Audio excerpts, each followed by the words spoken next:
The Squint Squad. That's what Booth calls them, the Squint Squad, which I kind of like. It's a term that I never heard of until we started the pilot. And obviously, they're always down squinting, you know, at their pieces of paper.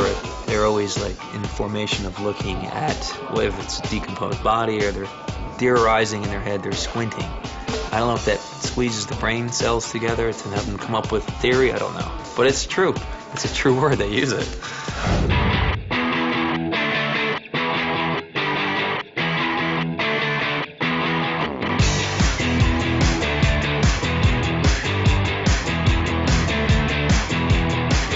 You know, you guys are geniuses. How do we find that? Work for the FBI, you idiot. Way to go, Zach. We went from geniuses to idiots in 3 seconds. Got the Squints involved. The Squints are all based on scientists that I have known over the years. A couple of them are very good friends of mine. And then the character of Angela Montenegro was just a counterbalance to them, a counterbalance to Zach and Hodgins, who are so very scientific. We needed someone warm and with a body, with a past that could get things out of Temperance Brennan. They really are like a family. I mean, you really do kind of have sibling rivalries going on, and you know, I think Goodman really is kind of the stern father, and you know, Emily being the oldest sister, and Michaela's character kind of the you know, running around partying sister, and Jack is the overprotective brother, and then Zach, of course, is kind of the little brother we all get to pick on, and Booth would probably be the guy that moves in next door that, you know, the guys have to protect their sisters kind of thing. I love the dynamic between David's character Booth and mine, and a lot of things. I love the, you know, the witty dialogue back and forth. It's Hepburn Tracy. It's a little moonlighting. It's very X-File-ishy with the Scully and Mulder relationship. It's a little bit more out there as far as the Scully and Mulder thing is. I think they're very bombastic in their approach when talking to each other. They really go at each other. They solve their crimes. They both have an agenda. And they're almost kind of like competing against each other, which makes for really fun watching. They always want to kind of one-up the other. What are you trying to do? Blackmail you. Blackmail a federal agent? Yes. I don't like it. I'm fairly certain you're not supposed to. And within that one-upmanship is this relationship that is this high regards for each other, which could spark romance, could spark laughter. Field work. Cool. Do I get a gun? You can't arm Hodgins and not me. What is it with you people and the guns, huh? It was the kind of show I wanted to do. And I wanted to do like a crime drama, but this was like character-driven too, so it was like, this is great. This is perfect. I liked the character. I liked what he got to do in the script.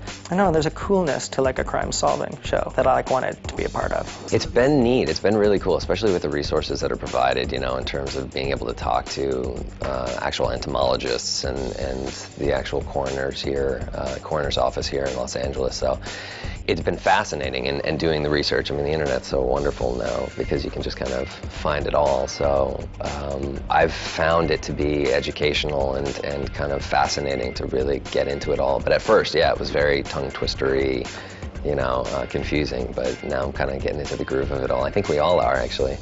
What we can rattle off now. I mean, sometimes I have whole sentences in which I only have heard of every other word before, and they're usually the, and, or some kind of verb, but, you know, every other word I've never heard of and is the completely strange language to me to speak, so. Do you even know who you're talking about? Yeah, I've done my Googling. These people that they've hired to create the bodies that come in they're incredible. They're so real, and it's to stand around it for 10 hours. You see what our bodies are made up of. It's really interesting. And yes, I am learning more about the things that we say. Hodgins has more to do with all of the kind of technical end of everything. Angela's really grossed out by all of the slime, as I am actually in real life. I think it's really disturbing. And the room that we're sitting in now, there's lots of fake bugs on the walls, and it's a little, puts me, you know, skeeves me out a little. You're actually one of them, aren't you?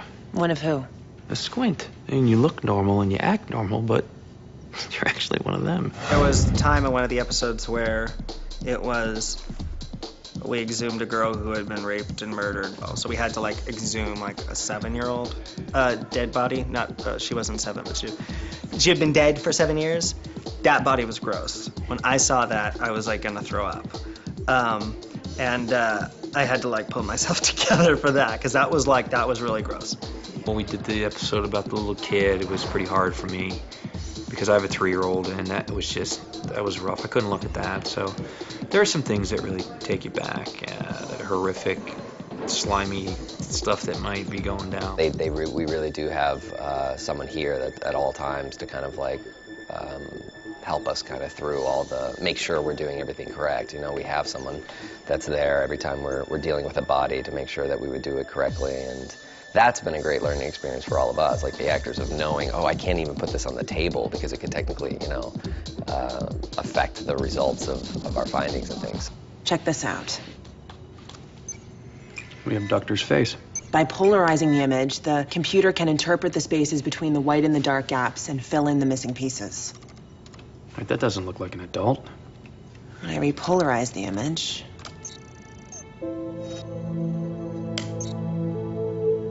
Sean Cook. I'm learning about a lot of it. I'm learning a lot about art, actually, and how, kind of what computers can do. And, you know, with such a small piece of information, they can illustrate such a, you know, she can literally take the back of someone's head and through a reflection show you who it could have been.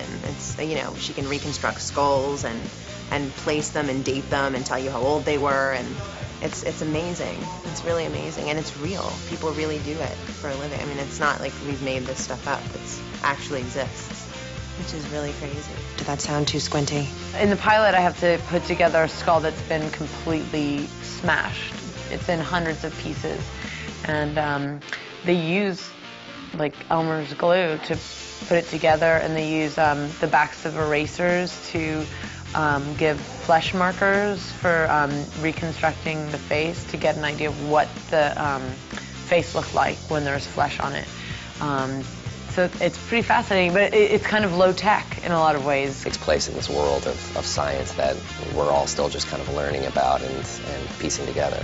Which is why I think it's such a fun show to watch, is that it's still kind of that whodunit, you know, mystery feeling to it as the audience is watching us piece together, you know, what we're able to discover just from earwax, you know, which is kind of cool.